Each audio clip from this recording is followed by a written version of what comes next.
Hello, everybody, and welcome. It is our 6 p.m. Mountain Time start time. So at this moment, I would like to invite in Reed Callanan to get the program started. Reed? Thank you, Zach. Welcome. It is the first Wednesday in September. Believe it or not, where did the summer go? Well, regardless of season, creativity continues at Santa Fe Workshops, and that continues tonight as well.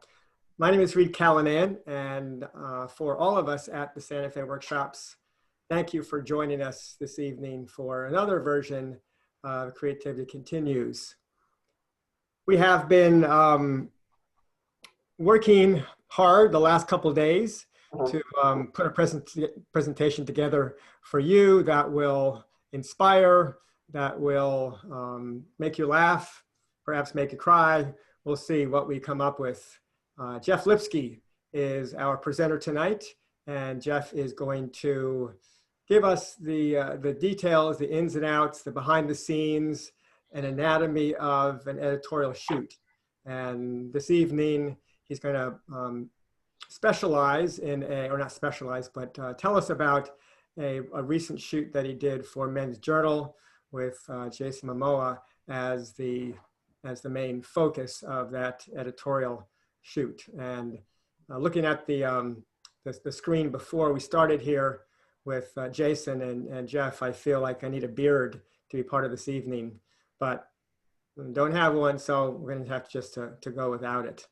So this evening, the format is that Jeff is going to present for 30, 40 minutes in that range, and then after he's done, then I will have a conversation with him about some of my questions about the shoot, and we'll also take questions from you, the audience. So down at the bottom of your screen, there's a little Q&A symbol, and that's for you to type in the questions that you have for Jeff, and I will relay some of those questions to him at the end of our evening. So we'll have 15 minutes or so to be in dialogue with Jeff and to ask for questions of him. So thank you so much for joining us tonight as Creativity Continues at Santa Fe Workshops with Anatomy of an Editorial Shoot with Jeff Lipsky. Now, to give you some background on Jeff, he started teaching with us at the workshops in 2012. Editorial Portrait was the name of the workshop then, and it's continued over the years to be that same title. And almost every year, Jeff has come to Santa Fe to grace us with his great energy and great stories and just wonderful, wonderful, friendly personality. We really have enjoyed having him part of our family in Santa Fe. And Jeff was scheduled to teach in March of this year, but obviously that didn't happen. So we're happy to have him stepping in this evening to give you an assignment that he talks about and reviews oftentimes in his classes. He goes through the start to the finish of an editorial shoot, and it's been so well received by his students in Santa Fe that I thought it would be great to see if he could do that for us and a larger audience here online, which Jeff agreed to, so that's great. And just to give you some background on Jeff, he was introduced to me by Art Streiber, probably the dean of editorial photographers, who I asked who could I approach as a young photographer, this is back in 2012, that would be a great fit for us and a great teacher. And without hesitation, Art said, Jeff Lipsky is somebody that you should look at and look at his website, and I really recommend him as a teacher for you. So I went to Jeff's website, did a little research, and found out a couple of things that caught my attention right away that I found out about him. One is that he grew up in Baltimore, and I grew up in Baltimore. So we share that connection, which is wonderful for me. And I also found out that his favorite beer is Guinness Stout. And for me, Guinness Stout also does it. That's my favorite beer. So I've got my Guinness Stout. Jeff's got his. So from Baltimore, we both headed west, me a little bit earlier, because I'm a little bit older than Jeff, but we both headed west to small Rocky Mountain towns, Mita, Santa Fe, and Jeff to Telluride to take advantage of skiing and the outdoors life in those two towns. I stayed in Santa Fe, but Jeff left Telluride and moved to LA to become a photographer, and did that transition very quickly, and is one of the most sought after photographers these days, both in the editorial world, but also in the advertising world. So Jeff, why don't you come on board here, and like to see you and say hi. So thanks, Jeff, for joining us tonight. Hi, Reed. And I hear that LA is in for some hot weather this weekend. I'm ready for it. Are you ready for it? I got, as long as I got a little Guinness right here for you. I'm not going to be drinking mine tonight because just tiny little sips. Just tiny sips. That's right. Well, the hot and humid weather that we grew up in Baltimore is not so hot out here in the West, and more arid, but still, there's going to be a heat wave coming in. So I'm glad you're looking forward to it, and I'm looking forward to this evening for sure. So thanks for agreeing to join us, and I'll let you take it away and lead us into a journey with Jason that's a really interesting one, and then I'll circle back with you and ask you some really probing, intelligent, great questions, and we'll take it from there. Great. So thank you, Jeff. All right. Thank you, Reed. Hi, everybody. It's a pleasure to be here. Anything to do with Santa Fe workshops, I'm always excited to do, and it's just an honor to always do something with them. Thanks for joining me, everybody. I want to go over an editorial shoot that I did for Men's Journal, kind of the ins and outs. If I miss anything, you can always ask a question at the end. So, here we go. Oh, there I am. There we go. Oh, stay there. So this assignment came in from Men's Journal, and I've had a long relationship with them. I shoot, just to give you a background of who I am as a photographer and the type of things I like to shoot, it's the first couple pages. Coming from an outdoors environment, anytime I get a chance to shoot a portrait, an environmental portrait of somebody, or spend time with a subject, that's an incredible opportunity. These are some of my men's covers that I've done.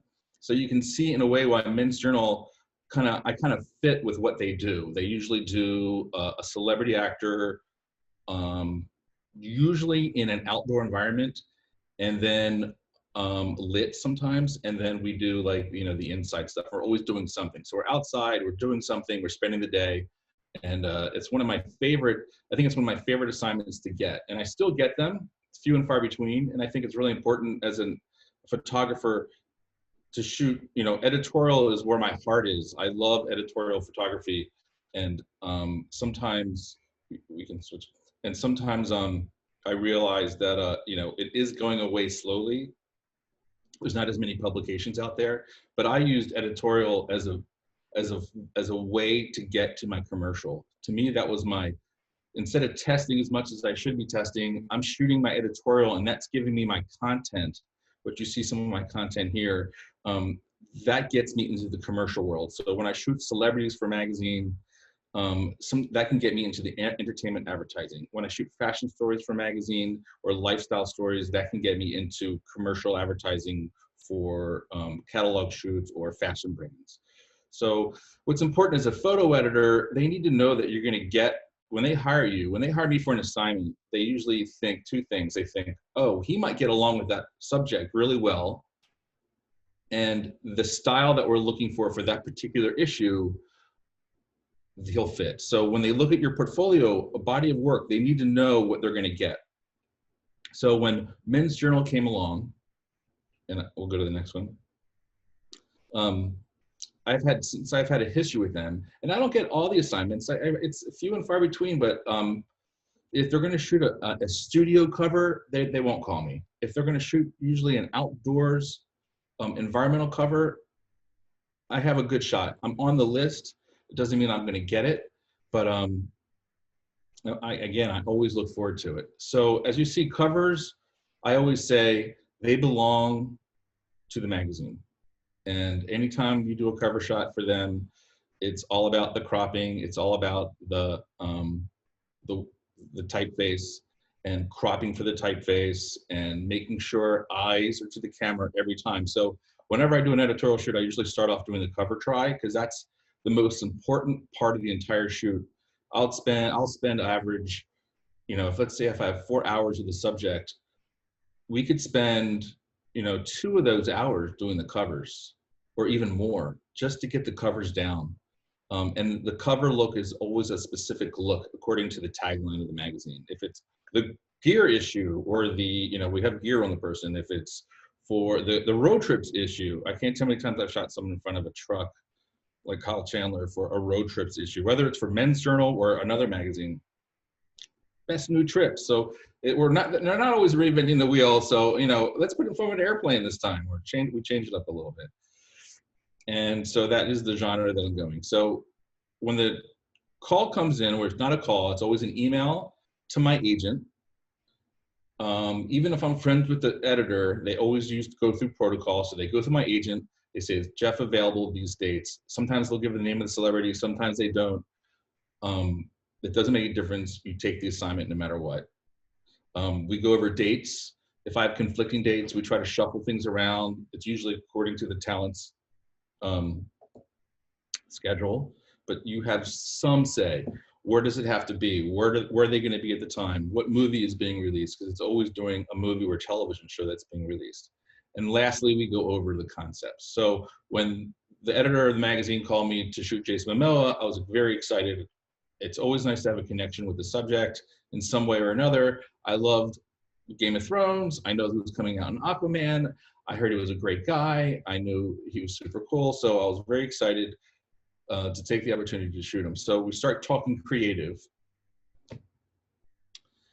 And this is where it gets really hard. And this is where, as an editorial photographer, you try to steer the ship. There are 3 things that a photographer that happens when you first get the assignment. The magazine says, we have this idea. We want to shoot Jason in water, coming out of a pool of water. And he said that he wanted to go rock climbing. So we're going to try to combine rock climbing and water. And we've heard that Malibu State Park is an incredible place. So the magazine's telling me what to do. The talent has dictated that he would like to do something too. And then the most important sometimes is really, as a photographer, what you want to do, because you have a certain interest in a certain image that you want to capture. So as soon as that assignment comes in, I already have a perceived look of like, this is what I think how I want to shoot him. I've never seen him shot this way. I want to shoot him this way. So shooting him coming out of a body of water was not what I wanted to do. It was going to be dated. It would be, it would be like, oh, that's when Aquaman came out. And I want my image to last a long time. So when after Aquaman's out, oh, he's in a body of water, everyone's going to know I shot him for Aquaman. I'd rather my images have longevity, not knowing the time period of when I shot the subject. So we scouted Malibu State Park, and these are not my scout pictures. My scout pictures were, I kind of made them look kind of bad. I got to be honest with you. These I got off the internet, but this is exactly where he said he wanted to shoot. It was hearsay. She said rock climbing, and there's a pool of water that he'd like to go to, and sometimes he goes in it. So we scouted here, and I realized in a panic that the covers have to be against a solid blue sky. That was the one demand they asked for, and I didn't have a horizon line low enough or high enough to get all sky in. So right there, I'm in a panic, and I knew that I was going to spend all this time trying to shoot the cover, and then shooting in this rock quarry it looks light now, but it was dark. It was hard to get to. It was a 1/4 mile hike in with gear. We needed support vehicles. So production starts rolling. So we have the numbers start coming in for all this. Okay, how much money do we have for location? They might say, we only have $2,500 for location. So that's where it starts. And then you're like, well, we got the permit for $300. But then when you get the location says you need to have a medical on hand. You need to have a water truck because it's for fire. So the water truck's $1,000. You need to bring bathrooms in. You need to bring RVs in. You need to bring, so it turns into this huge shoot. And I'm knowing in my head that all I'm going to get is him on a rock, or him maybe in the water. So as an emergency, as always, I always have another plan. And I was like, I'm going to get trucks. That's at least another shot. So you can get 2 or 3 trucks out of a subject. I'm always trying to think of an additional shot that I can get. And I know a picture vehicle will be able to get me something that I like. You can't go wrong shooting a guy in a truck. It's a slam dunk. I say this all the time in my workshops. It's a slam dunk every single time. The light is always good. You can always scrim part of it and this and that. I do have a lot of people that I've shot in trucks, unfortunately, but I do like it. That's who I am as a photographer. So the trucks didn't work. He didn't like a truck. He didn't want to do a truck. We found out later that he wouldn't go to, we found out later that he wasn't going to go in the water. So that made it help me to go, oh, he's not going to go in the water. Okay, well, let me think of another idea. The magazine's still saying we're going to go to the park, and they're booking the park. They're ready to go. So I come up with another idea. I hear he likes music. I hear he can play some music. Let's portray him like a rock and roll star. These are some of my images of the late Chris Cornell that I had done previously. And this is something that I'll do to a photo editor. I'll be like, hey, this is a shot I did in the past. I got a rundown old beat up warehouse and I put this guy in there. And these are all natural light, by the way. And I'm shooting beautiful light, the wood floors, the window, and it could be simple. All we have to do is get a couch and a chair and something. And I'm just like, let's go. And I'll even go and scout the location. I know this abandoned warehouse downtown. So this is me trying to pitch the magazine as much as I can and showing them, I got an abandoned warehouse. Meanwhile, the picture on the bottom right, I have shot there.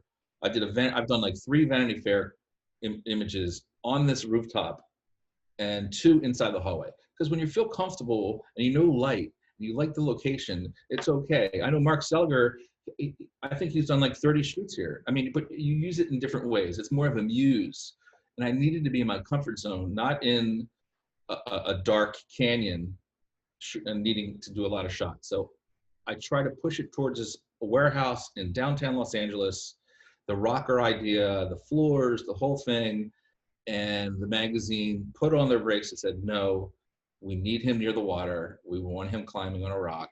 And that is it. And I was, okay, fine. I relinquished control. I tried. That's all you can do sometimes as a photographer is to, the warehouse would have been too much money, they said. So that was a no. And Jason didn't want to go downtown. So those are things that you can think about. The magazine saying no, the talent saying no, and then you're constantly trying to push your idea through, because if you want to take a great image editorially, you steer the ship. So if I have a job and they say, where do you want to shoot? I'm like, I'm going to shoot. Sorry about that. Did I get kicked off? No, you're still there. We can see you. You're still there. Who's calling, Jeff? It was my agent, so that's always a good thing. Your agent calls you from New York that late. Somehow it's on my computer, but I'm sorry, I can't see my PDF up there. I think the phone kicked you off. Did maybe the screen go away for you? It's okay, because I know if you can just remind me of what it is I'm saying. If you click on the zoom symbol at the bottom of on your Mac, it'll re-pull it back up for you. Better? Wow, IT professional.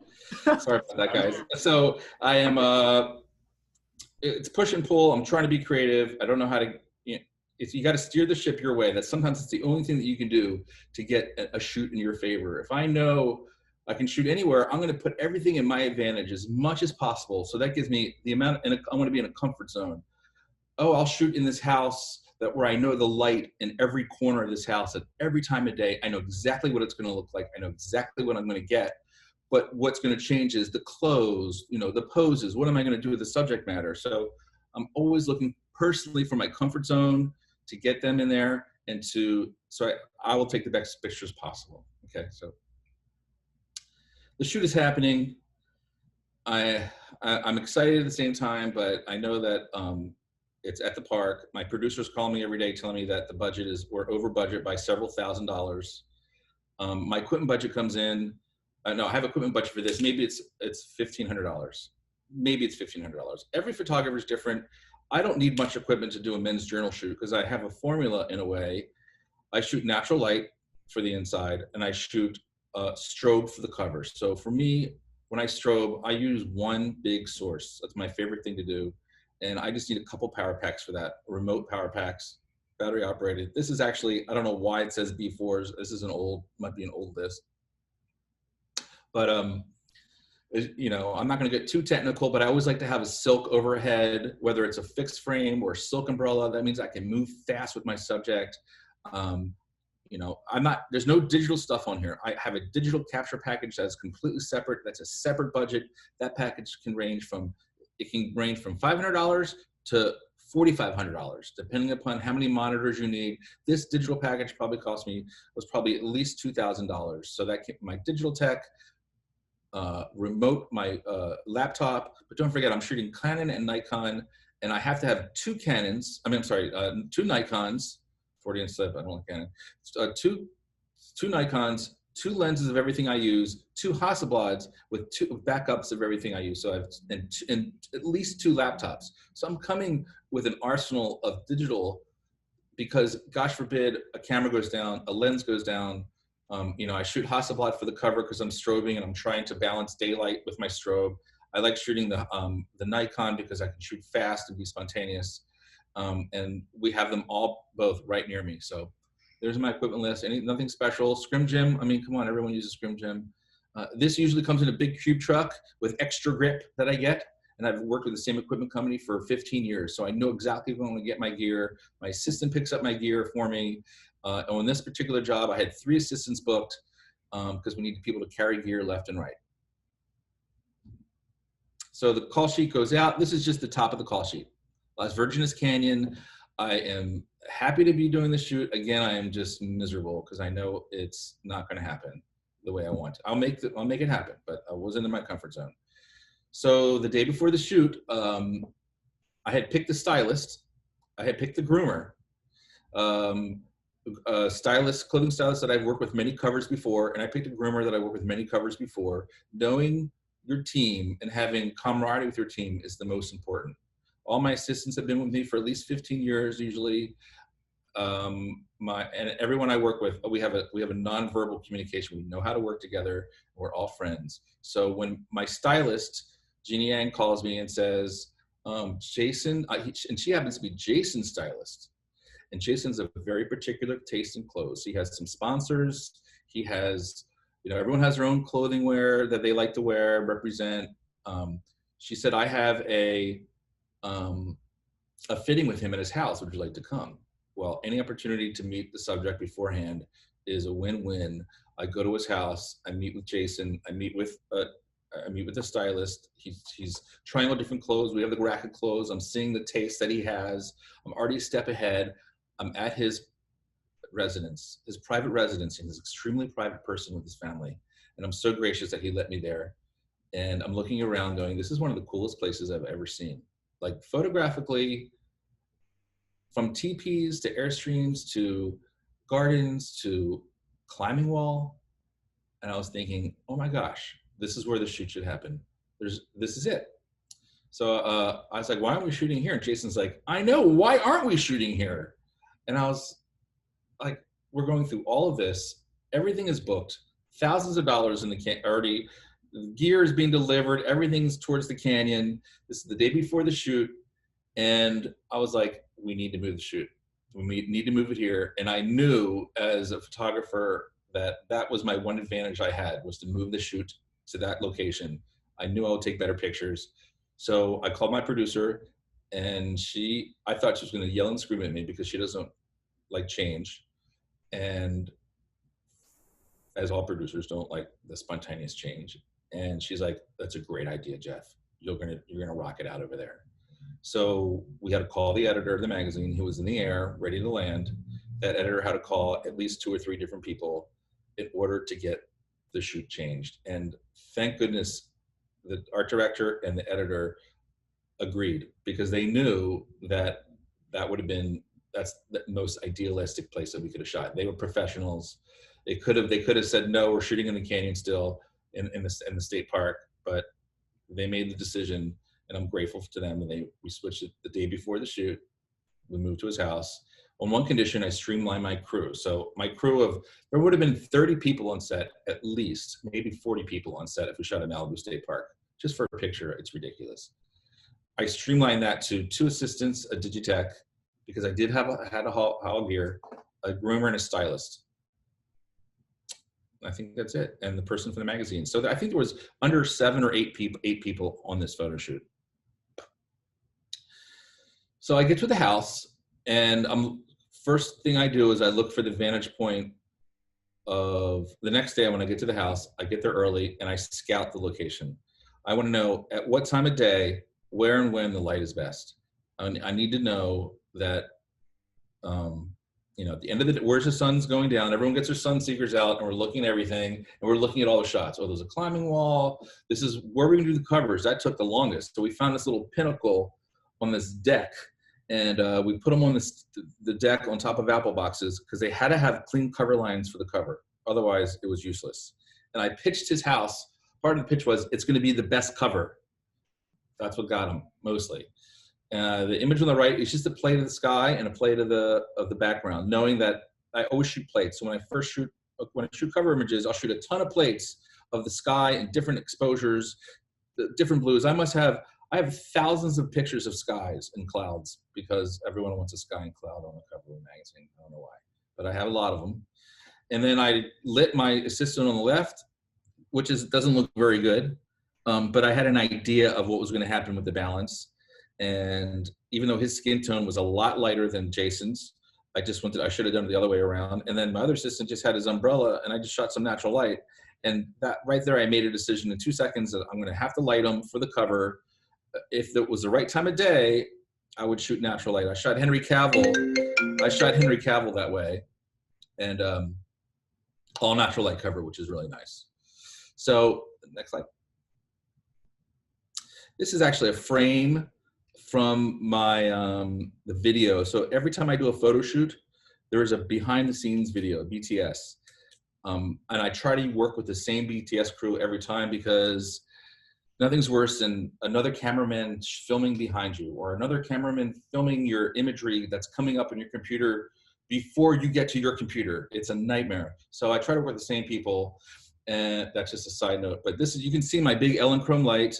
And my big Elinchrom, one big light source, soft. It's not sophisticated. It's simple.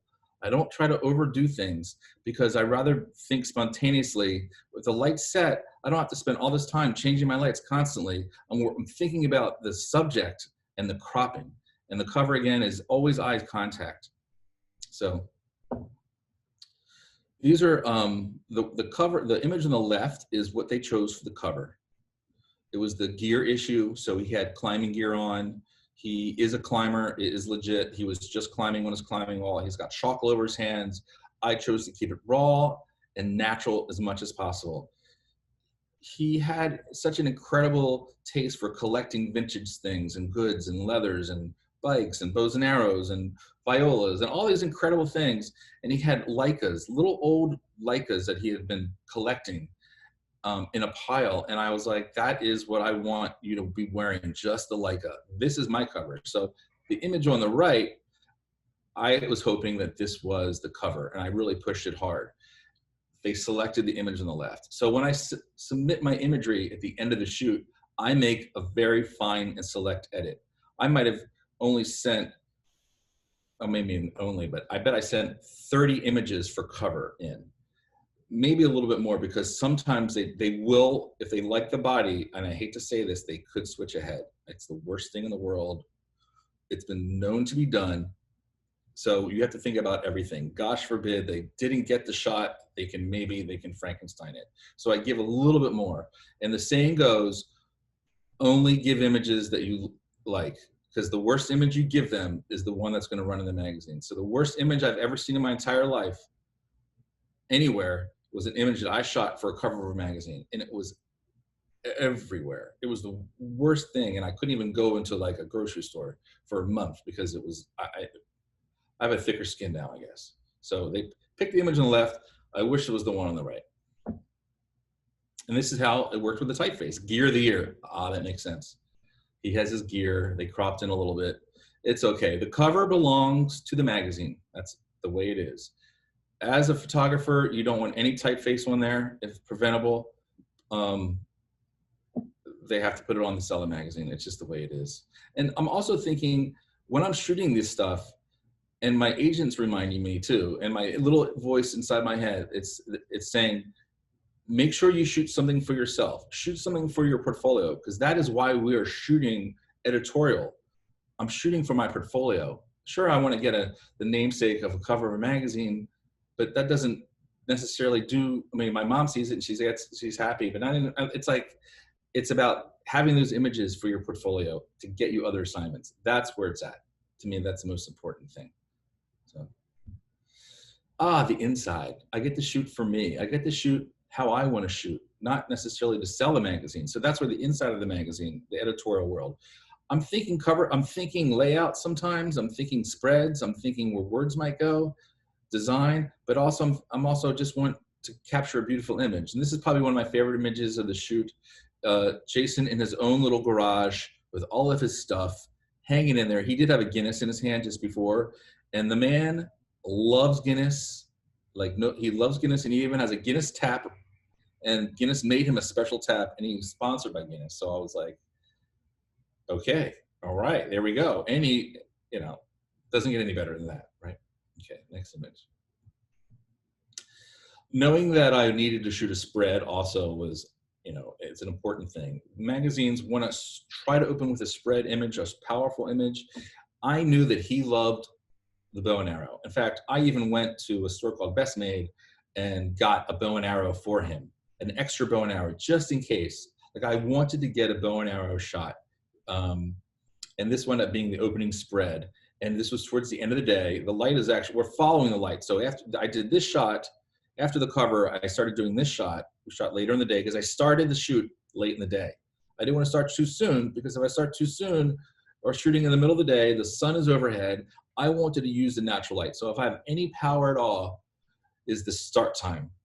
And sometimes the bigger the magazine, the more power they have, they can say, when do you want to shoot? Other magazines will say, this is when you have a time to shoot. You're shooting from 1 to 3 or 1 to 2. This is it. You're shooting at this hotel, you're shooting here. But the more cachet a magazine has sometimes, the more they say, so Jeff, when do you want to shoot? That's what I like.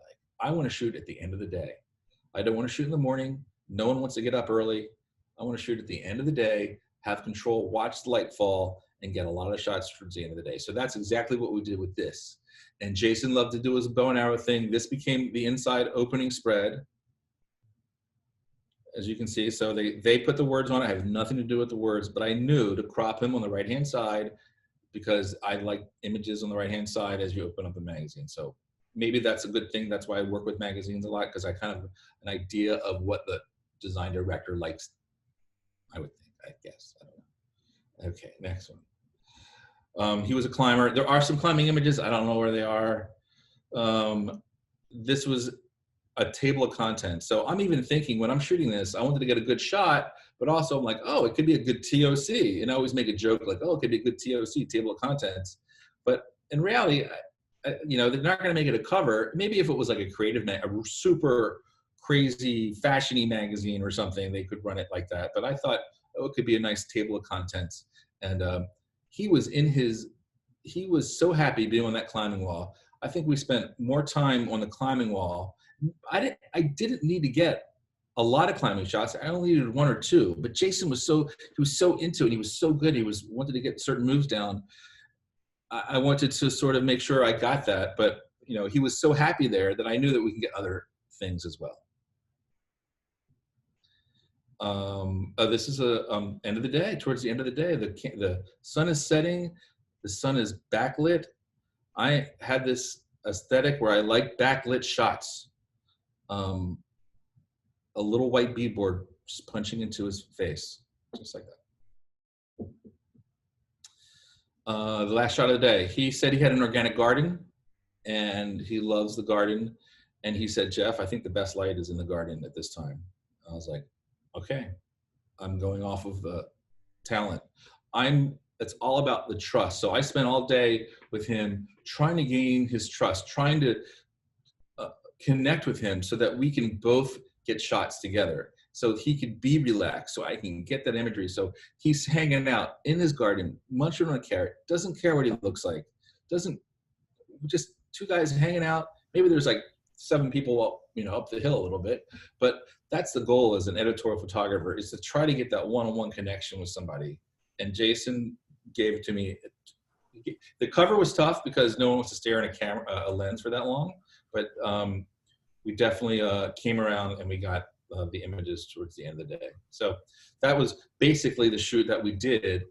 And then I think that's my last slide for that.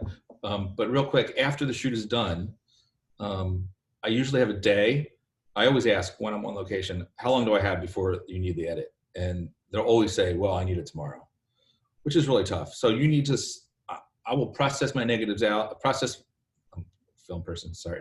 I'll process my JPEGs for my roll. I'll have my digital tech do it. I'll get it. I'll see the color when I'm home and it's dark and I realize I don't like the color. So I'll probably redo the color of what I like, knowing that that's not final color. So whenever I submit, I say, this color is just a placeholder for editing. We will finalize color in post-production, because post-production is where the image becomes your own. I don't do a lot of retouching. All the retouching with Jason Momoa, all those images are retouched. It's only because of background and maybe some clothing things. I didn't do anything to the skin tone. I didn't do so it's basically dodge and burn and simple retouching. So I'll give my edit, depending upon how many shots I did, I might hand in 100 images, which is a lot, because you want to show them how good you did. Oh my God, look how many good shots I did. They will probably pick the ones that are not the ones you like. Just remember that. And after they pick the images, they come back to me and say, these are the 5 selects we like. I then submit those selects to my retoucher. I don't have an in-house retoucher. I have a retoucher in New York that I work with. And then they retouch the images. They come back to me. I say, I don't like quite what's going on with the sky. They go back to the retoucher. They come back to me. And then I send to the editor. The editor then makes notes. The editor's like, these are good. Can you add in an extension here, add an extension there? It takes a good week at least to get that retouching done. And then retouching rates vary upon publication to publication. But publications don't want to spend very much on retouching, unfortunately. But it's extremely costly. So I think that's it. I don't know what else. You can breathe a sigh of relief now, Jeff. I'm like, have I been on mute the whole time? Is my phone ringing? Nope, you haven't. That was great. Okay. Thank you much. Thanks much. A couple of questions from me, and then we've got some questions streaming in here from the audience, which are kind of interesting. But I want to know, do you hear from the talent? Did you hear from Jason? Do you oftentimes hear from your subject that either hate it or love it? You know, it's weird. Sometimes you hear from the publicist, oh my God, they loved it. Sometimes you don't hear from them at all. So I am not, what it comes down to is you have to know that you did the best job you can as a photographer. Like if I have a bad shoot, whether sometimes if the pictures didn't come out as well as I wanted them to, I always ask the question, did I do the best job I possibly could? If I did the best job I possibly could, under the circumstances that I had, I'm okay with it.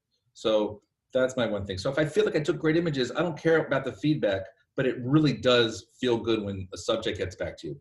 In this case, I know Jason liked the photos because I had talked to his manager. He loved the photos, but I don't think he liked the story. Tell me about the story, the writing. Does that happen in the same day, or is that a totally different day? It can happen the same day. It can. Sometimes what we'll do is we'll do the photo shoot, and then the writer will sit down with the subject afterwards. Mm-hmm. I personally like it when the story's already done, and then the writer sometimes shows up just to say hello to the subject, and that happens a lot. I don't necessarily shooting a celebrity. I don't think I've ever read the story that much. When I shot for Bon Appetit for a lot of years, the story was the syllabus because that was always written. So I'd follow the story, read the story, and then I have a syllabus. I got to go to this restaurant, this restaurant, this restaurant, this person, this person. But as a celebrity editorial, I don't go by the story. Mm-hmm. At all. Can the celebrity dictate who the photographer is? Yes, all the time. I lose half my jobs because I'd say half of the editorial jobs I lose because the celebrity asked for somebody else. But then I gain jobs, maybe not half, maybe a third of my jobs. But I get jobs because the celebrity asked me. So it's a give and take. Right. And there's a thing where if you're friends with celebrities where you get more jobs, I just don't have that. I'm not,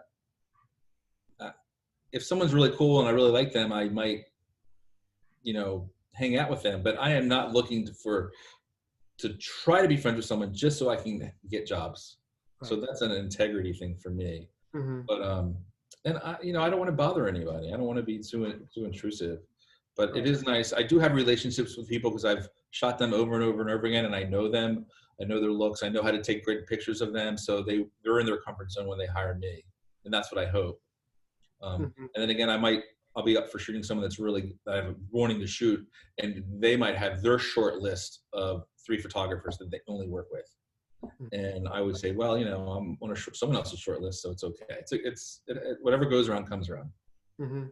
I know that you're specializing now, or you're known now for photographing men, macho guys for these magazine covers. I also know you did a number of years ago lots of women's covers. What's the difference between shooting a women's cover and a men's cover?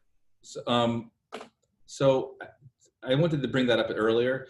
In today's day and age, you just can't shoot one thing. I shoot men's editorial, women's editorial, men's fashion, women's fashion, lifestyle. I shoot kids. I shoot DSW campaigns. I shoot clothing campaigns for teens. I shoot album packaging. You have to be able to do it all and still keep your look of how you shoot. Like, I don't change my look of my imagery. I have a wide range of the type of shoots that I do. So for years I had contracts for women, all the health magazines. I shot maybe 40 women's health covers and all the health and natural health, so many different, and men's fitness magazines, and it's all different genres. And I guess what I don't do is I don't shoot covers of fashion magazines. Mm-hmm. I would like to. So is there a difference between shooting a men's cover and a women's cover? Shooting a men's cover is much easier, I think. Because? Yeah, it's just less time getting ready. The clothes, I understand the clothes more. I don't understand. Sometimes the stylist will hold up something and I'm like, I don't know what that's going to look like. I have no idea. Or, with a guy, a lot of people I shoot, I wind up like putting my jacket on the subject matter. I'll be wearing a shirt and be like, oh no, put this on. Because I just want it to be dark, or, I'm more keen. But it's 50-50 for me, women's covers versus men's covers. Mm-hmm. Just men's journal is one of my go-tos. Mm-hmm. Tell me about music. What's the role music plays in a shoot? I didn't bring that up. Playlists and music is everything. You have to have. I travel the world with a boombox that's like this big. I go on airplanes. I don't care how much it costs to get it on. We travel the boombox. We have playlists. We have everything. We know exactly what music we want to play ahead of time. We know the music they're going to like. We always cater to the person we're photographing. Well, like, I'll talk to the publicist before and say, what kind of music do they like? And we will put a playlist together, because you have to constantly be in a good mood and, uplifted by your music. That's the easiest way to get the shoot. You can get 40 people going, oh, this is so much fun today, because of the music. Mm-hmm. Everything. All right, time to go to questions. We have a lot of questions, and I'm going to run through these. We got a lot of questions. So this is from Mike. Jeff, you mentioned you went from a crew of 30 to 40 to a crew of less than 10 in less than 48 hours. How was something like this handled in terms of kill fees? Did the client chafe at having to cover them? Also, make sure you hit the new Guinness U.S. Brewery in Baltimore someday. I already did. You did? Thank you. My dad's office is right next to it. So kill fees. What's funny is everyone gets a kill fee with the photographer, because you don't want to be that person to the client. If an editorial cancels, I usually don't take a kill fee, because I don't want to. It's kind of, I don't know. It depends on the publication. Mm-hmm. My crew is covered. I have contracts. My crew's covered. In this case, I had a prop stylist that was getting the car, and the prop stylist assistant. So they got their kill fee. And then the other assistant that I had on got a kill fee. It's in the estimate. When you put an estimate together for a job, there is a line that says, once it's confirmed and a job is killed, it's guaranteed fees. Mm-hmm. So it's my job. I call up everyone. I personally call the prop stylist and said, "Hey, Mark, I'm so sorry. I know you wanted to do this job, but you're still going to get paid." But he was like, "God, I really wanted I wanted to put props in this because I wanted this for my portfolio." So it's you kind of feel kind of bad, but he understood that, it went to the greater good. And the magazine took a huge hit, but they knew it was special to be at that location. Right.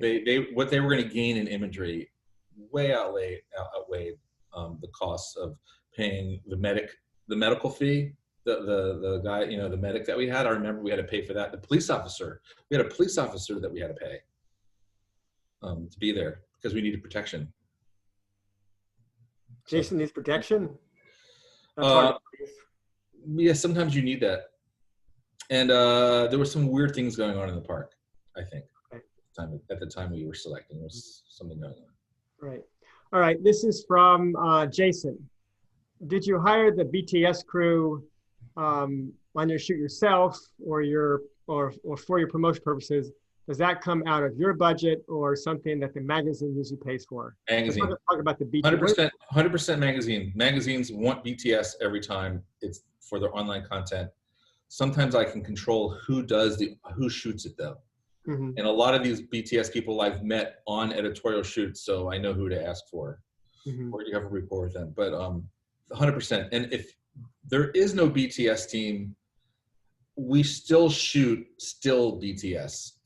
I'll have one of my guys, I'll have an extra camera, and I'm like, just shoot BTS, because they come in handy for promotion and and things like that. So I won't necessarily shoot video BTS because that can get really obnoxious having a video camera and there's not really BTS going on. So we'll have an extra camera on set.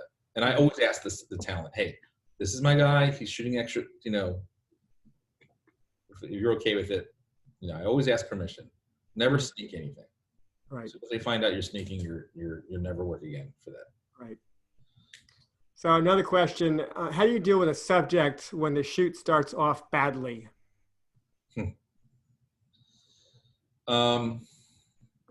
It happens a lot. People come on set in bad moods. So,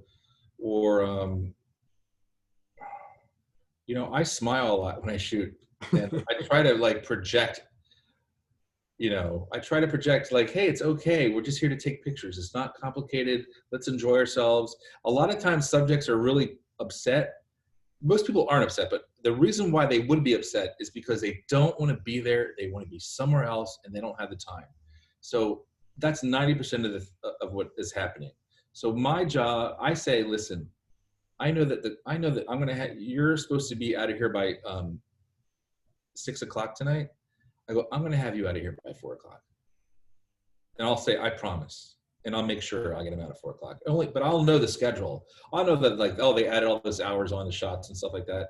Or I'll say, if I know a subject is having a hard time and the magazine's pushing it, there was one magazine that they would make me do 8 cover tries. It was a women's magazine, and they did 8 different looks for the cover. And that is one of the hardest things you can put a subject, any actress or any model. It's so grueling, constantly staring at the lens. And I would have to go over to the subject in between looks and listen, I'm sorry, this is not me. This is the magazine. I'm so sorry. Bear with me. We only got 2 more to do. And then I might even go over to the magazine and say, they're done. They can't do anymore. We're going to lose them, or I've already lost them. So I'll side with the talent if I see they're fading, because I want them to be, if they're relaxed and calm and feel good, the images will look good. I don't want anyone to be angry and angst and pissy. So I want them to, hey, let's just take pictures and enjoy ourselves. So that's what I try to project. Mm-hmm. Some tech questions. Kimberly, what lenses do you take out on a shoot? I am the worst with lenses. When I shoot my Nikon, I shoot the 24 to 120 fixed 4.0.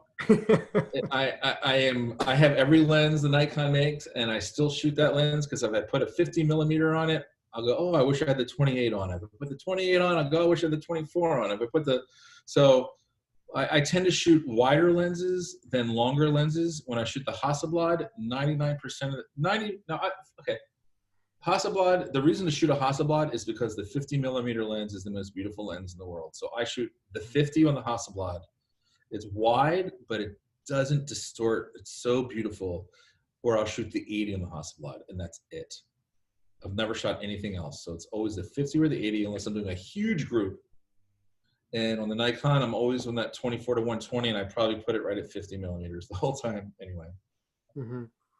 So a lot of lenses, but you don't use that many of them. You just bring them for the coverage. I mean, you have to have a lens. You have to have backup. Mm-hmm. Or my assistants, if I'm shooting inside wide open, my assistants will like not tell me, and they'll put on a fixed lens. Now, how much of this gear do you own, and how much do you rent? It depends. Hasselblads I don't own. Nikons I own.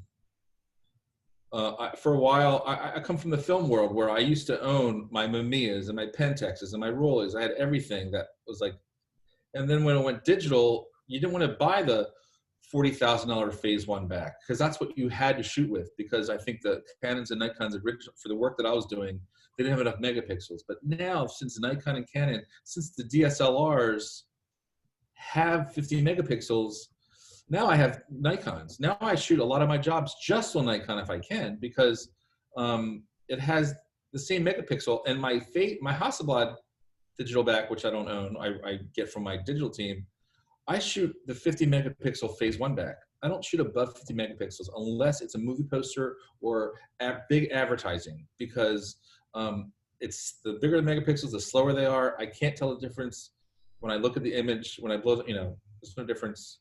So I don't usually go above 50 megapixels, and a lot of us think that way, I know for a fact. And the only reason I wouldn't shoot the Nikon sometimes is because the format, I'm used to the 645 format is my favorite format. It's hard to do portraits with the 35mm sometimes, it's so long, but that's the only difference. Mm-hmm. And lighting gear, you're also renting all that stuff too? I own a lot of my own lighting modifiers. So that Ellen Chrome that you see, you can't get, it's so hard to get, not the octa one, but the square one. And so when I go on a job, I bring my foam boards with me, and I bring a scrum umbrella with me usually. Depends where. If I'm in New York, I won't bring any gear. Mm-hmm. But if I'm in remote cities, I always travel. I try not to travel with power packs. It's a really pain. And you can resource power packs. Every city you can get pro photo. Mm-hmm. Or you'll be within a 3-hour drive to a city. So you have an assistant come from another city and bring the pro photo here. All right, this from Ronald. Do you shoot personal photos, not expecting to sell them? If so, can you give an example? Some newspaper photographers I've worked with don't shoot when they're off work. I'm sort of that way. I believe if you don't shoot your own personal work in this world where we are, you won't be able to get commercial jobs. That's a fact. I relied on my editorial so much. I had that mentality. I don't need to test, but I do need to test. And I do shoot personal work.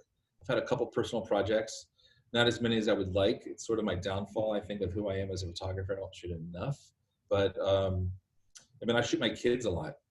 I just did a quarantine thing with my friends. I saw that on your site. I was like, I got to do something. When I realize when you're during COVID, you're like, oh my God, I really do need to take pictures. Like no matter what I'm shooting, I might not always like what I'm shooting, but I love that I'm shooting. I love it. Mm-hmm. So I love holding a camera and taking pictures. So, and my kids are a good outlet for me to take their images. And I put my kids in campaigns. So since people want families now, so I have a whole portfolio of like my kids and me and my wife, and we'll do, I did a Uniglow campaign. I did a shot of commercial, and I did a campaign, and my kids were in it, which is really fun. Cool. So talking about advertising campaigns, what's the biggest difference, or a couple of big differences between an advertising shoot and an editorial shoot? Mainly money. Okay. So advertising jobs, you have advertising is a collaboration between you and the creatives. There's a lot of money on the line. There's a client, there's an ad agency, there's a lot of people you have to appease, and you just want to do the best job you can for the client and for the ad agency. That's how I think. I mean, there's a level of photography where I'm going to shoot it my way or no other way, but I like the collaboration with the creatives and making something from nothing, you know, like it's all, so without a doubt, advertising is pure creative, you know, collaboration and a tremendous amount of pre-production work. I'll spend a week in pre-production for a half-hour shoot sometimes. Mm-hmm. Okay, from Christine, do you have any slam dunk image advice for a set shoot time outside midday bright sunlight? Sorry, say that, midday, outside midday. Bright sunlight. Like she wants a slam dunk advice. Slam dunk, you ready? If it's one subject. Yep. Depends on how midday, okay? So if the sun is slightly behind the subject, you can get away with backlit, with pushing a little bit of the sun back into them naturally.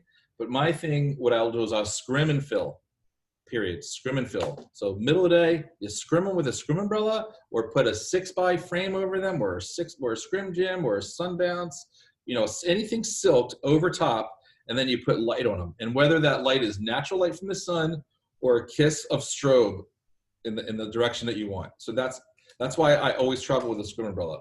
So all my commercial jobs I shoot, if it's environmental, of course it's in the middle of the day. Like you pray for a cloudy day. I pray for a cloudy day sometimes. Or as soon as it's cloudy when you start shooting and then the sun comes out right in the middle of the shoot, you're like, oh. What you do is you shoot silk.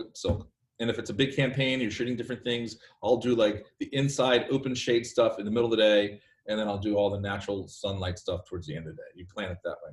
Mm-hmm. Miera wants to know, do you ever shoot film or is it all digital? I shoot film. I have a Mamiya 7 II that I shoot, and I have a lot of Polaroid. I have like boxes and boxes and boxes of. What kind of Polaroid? Like I got them all. I got cases. I got 665, 669, Fujiroid. You know, unfortunately, the 665 image doesn't come on the Polaroid, but the emulsion's still good, so you can still print from it. And I just love shooting film. When I shot the Oscars this year, I shot 3 rolls with a Leica backstage in the studio.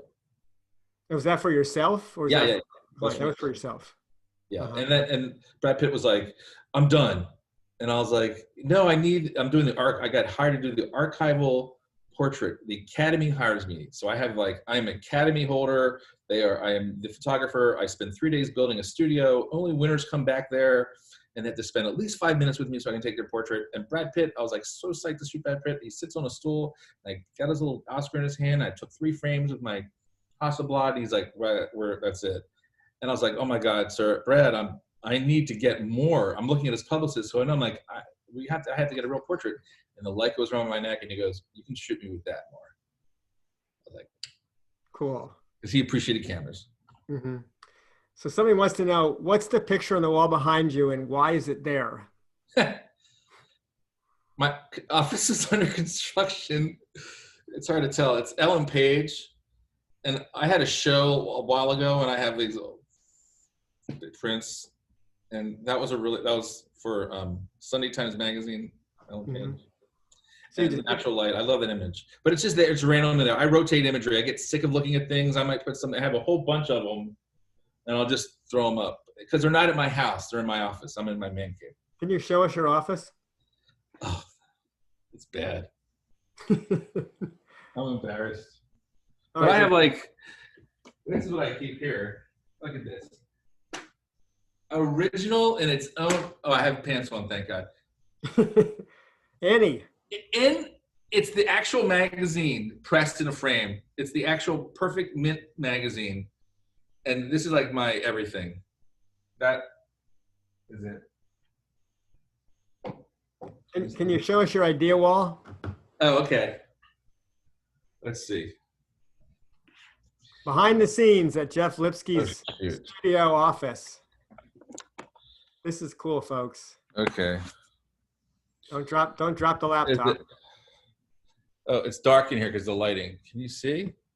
Yeah, we can So see. that's like my inspiration wall of imagery that I keep behind my desk. What's that? Cool. That's nice. So is that your work and other people's work? Anything that But you it's mostly my work. What I'll do is I'll have pictures of my kids, or like, Polaroids from a trip, or a cover or something. Like I love that. It's ESPN body issue cover. I've done a bunch of those in the past. So here's film. This is fun. Mm-hmm. So when I shoot film, I'll shoot my 4x5 still, and I'll do a sheet of. So I'll do 4, and I've everyone in Star Wars. It's ever been in Star Wars. I have shot on 4x5. And I just shot Billy D. Williams that way. So I'll do I'll bring it out, and I'll do 4. And it's old film. It's expired, but it's still pretty. I think. Can you tell? It's just cool. That's what I mainly. If I shoot film on set, it's with the 4x5. There's a hello here from Bolivia. Alejandra says hello from Alejandra. Hello. Hello. Okay. Byron asked a question. You say you have to keep your look across different subjects. How do you describe your look? Natural, upbeat. I don't feel like my imagery is dark, so I'm just not. I like dark imagery. I wish I shot like Dan Winters or all these people. My favorite photographer. I can't shoot like Stephen Klein, or you shoot with what I shoot sort of organic, bright images. I don't. Every photographer wants to be edgier than they really are, and I just am what I am. The thing is to hope that other people want to hire you for the taste that you have. You try not to force your look. Don't force color shifts and things like that into your work if you don't like them. So my taste is sort of a little lighter. It's not so, My sense is that photographers oftentimes their look is their personality. You can't get away from your personality, and your personality is fun-loving. And I think that would be my answer to the question your images just have a light, fun-loving feel to them, because that's who you are, Jeff. Yeah. So that would be my answer. It takes someone else to tell you how you shoot, because it's hard to, you're so into your work, and you're not, it takes someone else outside of your bubble to go, oh, this is what you do. Your best critics are people who don't know you. They just see your work and they describe to you how you shoot. Because you might have your own perception of how you take pictures, but it's really other people's perceptions of what matters in a way. It's when an editor, how they perceive my work and what they hire me for. That's everything. All right, the final question is about hats. So this is from Jason. Love your hat animation on your About page. Just how many hats do you own, and do you have a favorite hat? Tell us about your obsession with hats. I have a favorite hat, and it's getting so worn. It's like an open road. I love any Stetson open road, but I have a favorite open road. It's a silver belly. That's my baby, and I don't wear it in the summer because I think it's hot. So I have a summer version of it, but for some reason I stopped wearing hats this past 3 or 4 months. But I bet I have at least 30 like good hats and a bunch of crappy hats. Does that make sense? I got a hat right here, but that's never been worn outside my office. So hey, it's just in my desk. I got them all over. I literally have them all over. Hat Central. I think my grandfather wore hats a lot, so I don't know. See this hat here, Jason's hat. That's a cool hat. Yeah. Yep. There's a bunch of now it's like a thing. Once Pharrell started wearing that hat, everyone started wearing hats. I was wearing a hat and had a beard before all the whole thing. You were a trendsetter before your time.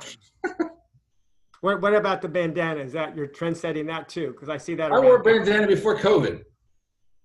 You wore a bandana probably. I wear a bandana now because I always want to have something. I always have a mask with me, but sometimes I'll run out of the house. So it's when in the morning, I'll just put a bandana on me just in case. I don't want to be that person that doesn't have a mask on. Well, it looks cool, but it also serves as a mask too. So yeah. And how long is the beard going to stay on? It's been on 20 years. Almost. Yeah, 20 years. Okay, so I guess I don't know. My kids wouldn't know what I look like. They wouldn't recognize me. Right. All right. Well, many thanks, my friend. That was wonderful. It was fun. Thank you, Reed. I enjoyed it a lot. Always a pleasure. Thank you, everybody, for coming out. Those of you who stayed, I really appreciate it. Pretty much everybody stayed. You were so everyone got something from it. That was great. Do the workshop. Whenever I do a workshop, please. Hope it's soon. Well, we're hoping, Jeff, that we can do workshops next summer. Yeah, for sure. I don't see why not. There in Santa Fe. Well, that's the plan at this point. We will see what happens.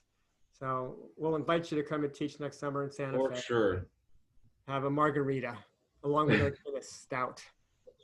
All right, folks. So this is upcoming. We have 4 of our perspectives upcoming, 3 with great photographers talking about their careers, Keith Carter, Maggie Taylor, and Greg Gorman, and then 1 wedged in the middle, which is going to be presented by Doug Menuet and Hal Gregerson, which is about photography, finding creativity, new directions, innovation from their perspective. So we have 4 perspectives coming up in October, November. Check out our website for these, lots of SFW online programs. We have totally moved online after 30 years in person. We'll go back to in-person as soon as we can. We're going to plan programs for next summer in Santa Fe and hope and pray that we can do it. And if we do, Jeff will be there, and I hope all of you will be there as well. So thanks so much for tuning in to us this evening. My thanks, all of our thanks from Santa Fe. Creativity continues. Adios, everybody.